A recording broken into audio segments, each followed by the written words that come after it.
त्याच्यानंतर जर law and order व्यवस्था कोलॅप्स होत असेल तर आज राज्यामध्ये नागपूर सारख्या ठिकाणी एवढी दंगल होते तर राज्यात कायदा आणि सुव्यवस्थेचं राज्य आहे का? राज्यातली पोलीस झोपलेली आहे का? पोलीस सर्वसामान्य माणसाचा फोन घेत नाही. पोलीस दंगल घडल्यानंतर तिथं उशिरा पोहोचते. राज्यामध्ये वेगवेगळ्या ठिकाणी दंगल भडकवण्याचं काम राज्यातले मंत्री वेगवेगळ्या ठिकाणी बोलतात. राज्याचे मंत्री दंगल भडकवण्याचं काम बोलतात.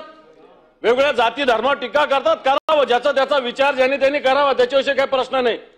परंतु मंत्री राहिलेले लोक, मंत्री असलेले लोक ज्या पद्धतीनं जातीवाद फैलावण्याचं काम या राज्यात करताय, सभापती महोदय, हे भूषणावं नाहीये. आणि म्हणून मी 219 याच्यासाठी मांडला की राज्यात राज्य कायदा आणि सुव्यवस्था पूर्णपणे कोलॅप्स झालेली आहे. कायदा सुव्यवस्थेचं कुठेच राज्य राहिलेलं नाही.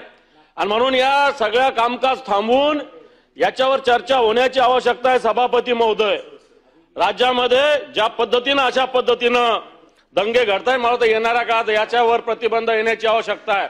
आणि सगळ्यात आधी सत्ताधारी पक्षाच्या लोकांचे थोबाड शिवले पाहिजे. सभापती महोदय, मी जाणीवपूर्वक हा शब्द वापरतोय की यांचे तोंड शिवले पाहिजे. यांचे तोंड ज्या पद्धतीनं बोलतायत त्याच्यामुळे राज्यामध्ये अशा पद्धतीनं स्थिती निर्माण होते.